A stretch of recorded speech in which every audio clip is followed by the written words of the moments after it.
అందరికీ నా హృదయపూర్వక నమస్కారాలు. జనసేన మద్దతుదారులకి, జనసేన వీర మహిళలకి, జన సైనికులకి, ఆంధ్రప్రదేశ్ ప్రజలకి, ప్రతి వర్గాలకి అందరికీ పేరు పేరున నా హృదయపూర్వక నమస్కారాలు.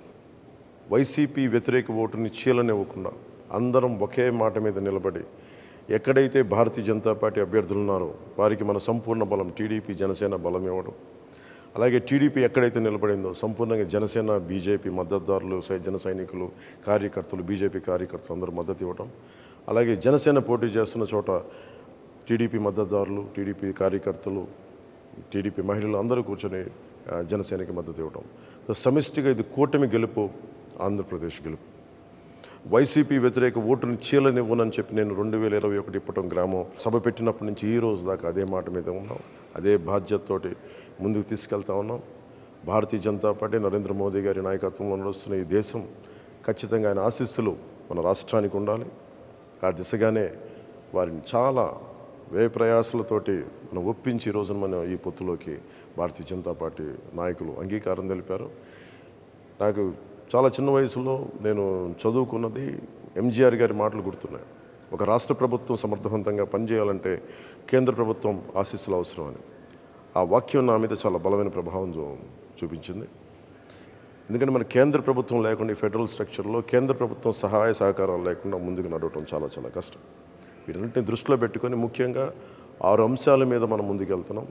విద్య, వైద్యం, ఉపాధి, సాగునీరు, తాగునీరు, లా అండ్ ఆర్డర్. విద్యకు సంబంధించి ప్రభుత్వం ఫీజు రీయింబర్స్మెంట్స్ చేయలేదు, ఎయిడెడ్ స్కూల్స్ మూసేశారు, సరైన నాణ్యతతో కూడిన విద్యా విధానం లేదు. అలాగే సంక్షేమ పథకాలు అమ్మఒడి లాంటిది కూడా ఎంతమంది బిడ్డలు ఉంటే అంతమందికి ఇస్తామని చెప్పి ఇవ్వలేదు. ఒకరికి ఇచ్చి మరి అందరికి ఇచ్చిన భ్రమ కల్పించారు. అలాగే ఎయిడెడ్ స్కూల్స్ దాదాపు 7,000 పైచీలకు ఎయిడెడ్ స్కూల్స్ మూసేశారు. ఇప్పుడు వాటిని కూడా ప్రైవేటైజ్ చేసే ప్రయత్నాలు జరిగినాయి. కొన్ని చోట్ల అడ్డుకున్నాం, కొన్ని చోట్ల కుదరలేదు, కొన్ని చోట్ల ప్రైవేట్ పరం అయిపోయినాయి. అది విద్య పరంగా ఎవరికి కూడా సరైన ఫీజు రీయింబర్స్మెంట్లు జరగలేదు. ఎన్టీఆర్ హెల్త్ యూనివర్సిటీని పేర్లు మార్చేశారు, ఆంధ్ర యూనివర్సిటీని వైసీపీ కార్యాలయంగా చేశారు. విశ్వవిద్యాలయాల్లో కూడా వైసీపీ ప్రభుత్వం తాలూకు పోకడ, దాని జోక్యం నిజంగా విశ్వవిద్యాలయాల తాలూకు ఔన్నత్యాన్ని, ఉన్నతిని మంటగలిపింది. ఇవన్నీ మార్చుకోవడం, భవిష్యత్తులో నాణ్యమైన విద్య, విశ్వవిద్యాలయాల తాలూకు దాని తాలూకు సమగ్రత కాపాడుకునేలాగా ఉంటాము.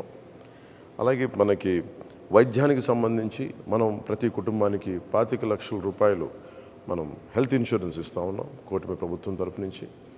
అలాగే primary health care, secondary health care, tertiary health care అన్ని గవర్నమెంట్ హాస్పిటల్స్ని చాలా బలోపేతం చేస్తాం. అది కూటమి ప్రభుత్వం తీసుకున్న నిర్ణయం.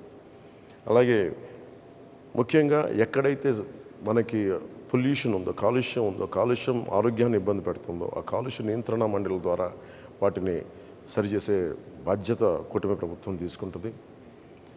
ఉపాధి మనకి వచ్చి అన్ని మెగా డిఎస్సిని రిలీజ్ చేస్తాం, డిఎస్సి రిలీజ్ చేస్తాం, 18,000 పైచిలకు పోస్టులు భర్తీ చేస్తాం, పోలీస్ కానిస్టేబుల్స్, ఎస్ఐల పోస్టులు భర్తీ చేస్తాం, నిరుద్యోగాన్ని రక్కసిని పారదోలుతామని చెప్పి మనకి ప్రభుత్వంలోకి వచ్చిన వ్యక్తి కనీసం పట్టుమని 10 ఉద్యోగాలు కూడా ఇవ్వలేదు. కేవలం అరాకొర సంక్షేమంతో దాన్ని ఎక్కువ అడ్వర్టైజ్మెంట్స్ తోటి ముందుకు తీసుకెళ్ళి సంక్షేమాన్ని కూడా సంపూర్ణంగా చేయలేకపోయిన ప్రభుత్వం, ఉపాధి ఇవ్వలేకపోయిన ప్రభుత్వం, మనకి జాబ్ క్యాలెండర్ రిలీజ్ చేయలేని ప్రభుత్వం. ఇది మారాలి అంటే ఖచ్చితంగా మన కూటమి ప్రభుత్వం రావాలి. వచ్చిన వెంటనే ముందుగానే మన మెగా డిఎస్సిని మనం దాని మీదే ఉంటుంది, ముందుకు తీసుకెళ్తాం రాగానే. అలాగే సిపిఎస్ కాంట్రిబ్యూటరీ పెన్షన్ స్కీమ్కి సంబంధించి మాట ఇచ్చి మరి వెనక్కి వెళ్ళిపోయాడు. వారం రోజుల్లో సంతకం పెడతానని చెప్పిన వ్యక్తి ఈ రోజున దాన్ని గాల్లోకి వదిలేశాడు. స్కూల్స్లో పాఠాలు చెప్పి టీచర్లను తీసుకెళ్ళి మనకి యారెక్ షాపుల దగ్గర, సారాయి షాపుల దగ్గర క్యూల్లో సరిచేసే బాధ్యతలు అప్పచెప్పాడు. ఇది వారిని మన గురు బ్రహ్మ, గురు విష్ణు, గురు దేవ మహేశ్వర అని చెప్పి మనం గురువుని ప్రార్థించుకునే పరిస్థితుల్లో తీసుకొచ్చి మద్యం షాపుల దగ్గర పనిచేసే విధంగా ఈ ప్రభుత్వం గురువులను అవమానం చేసింది. ఉద్యోగులకి సిపిఎస్ ఇవ్వలేదు. వీటన్నిటిని దృష్టిలో పెట్టుకొని నేను గురువులకి గౌరవం ఇచ్చేలాగా, వారికి వేతనం సకాలంలో అందేలాగా, అలాగే సిపిఎస్ నేను ఉమ్మడి ఆంధ్రప్రదేశ్ మాజీ ప్రభుత్వ ఉద్యోగ కొడుకుగా నాకు కష్ట నష్టాలు తెలుసు. ఈ రోజుకి మా అమ్మకి మా నాన్నగారి పెన్షన్ అందుతూ ఉంటుంది. దానికి తాలూకు ఆ కష్టం తెలుసు నాకు. అలాంటిది కంట్రిబ్యూటరీ పెన్షన్ స్కీమ్ పదవి విరమణ చేసిన ఉద్యోగులందరికీ కూడా సంవత్సరం లోపు నేను మీకు మాటిస్తున్నాను. సంవత్సరం లోపు దీనికి పరిష్కారాన్ని కనుక్కొని మీ పదవీ విరమణ మీకు భయపెట్టేది కాదు, మీకు భరోసా ఇచ్చేదిలాగా ఉంటుందని చెప్పి మనస్ఫూర్తిగా నేను మీకు పదవీ విరమణ చేయబోతున్న ఉద్యోగులందరికీ నేను తెలియజేసుకుంటా ఉన్నాను. నేను మీకు మాటిస్తున్నాను, సంవత్సరం లోపు దానికి పరిష్కార మార్గాన్ని కనుక్కొని మేము పారిపోం. నేను మీకు మాటిస్తున్నాను, నేను నిలబడతాను. అలాగే సాగునీరు, మనకి ఇన్ని ప్రాజెక్టులు ఉన్నాయి. ఈరోజు మెగా ప్రాజెక్టు 2004 నుంచి ప్రత్యేకించి జల యజ్ఞం మన పదం అని కానీ జల దోపిడీ అయిపోయింది. ఎక్కడైతే సాగునీటి ప్రాజెక్టులు ఉన్నాయో ఉన్న ప్రాజెక్టులని సరిగ్గా మెయింటెనెన్స్ చేయకుండా, కాలువలు పొడికలు తీయకుండా, డ్రైనేజీలు సరిగ్గా తీయకుండా, డ్రైనేజీలను అలాగే లాకులు ఇటువంటి కనీసం మినిమం మెయింటెనెన్స్ కూడా చేయకుండా చాలా వేలాది లక్షలాది ఎకరాల ఆయకట్టు సరైన నీటి సౌకర్యం లేక, చివరి ఆనకట్టుకు చివరున్న పొలాలకి సరైన నీటి సౌకర్యం లేక నలిగిపోతున్నారు ప్రజానీకం. గిట్టుబాటు ధర లేదు, మద్దతు ధర లేదు, ధరల స్థిరీకరణ నిధిని సంపూర్ణంగా అది తీసుకెళ్ళలేదు. అందుకని నేను కౌలు రైతులకి సొంత డబ్బుని ఇచ్చిన వాడిని, కౌలు రైతాంగానికి, రైతులకి, అన్నం ముద్ద పెట్టే రైతులందరికీ నేను మీకు మనస్ఫూర్తిగా మాటిస్తున్నా.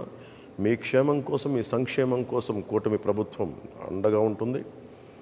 ముఖ్యంగా మనకి తాగునీరు ఏ మూలకెళ్ళినా, ఏ నియోజకవర్గానికి వెళ్ళినా మినిమం కనీసం ప్రాథమిక హక్కు అది, మంచి నీరు రావటం అనేది. అలాంటి మంచినీరు కూడా ఇచ్చే పరిస్థితుల్లో లేదు. కేంద్ర ప్రభుత్వం జల్ జీవన్ మిషన్ అనే ప్రధానమంత్రి గారి ఆధ్వర్యంలో ప్రధానమంత్రి జల్ జీవన్ మిషన్కి నిధులు వచ్చినా కానీ ఈ ప్రభుత్వం దాన్ని ముందుకు తీసుకెళ్ళలేదు.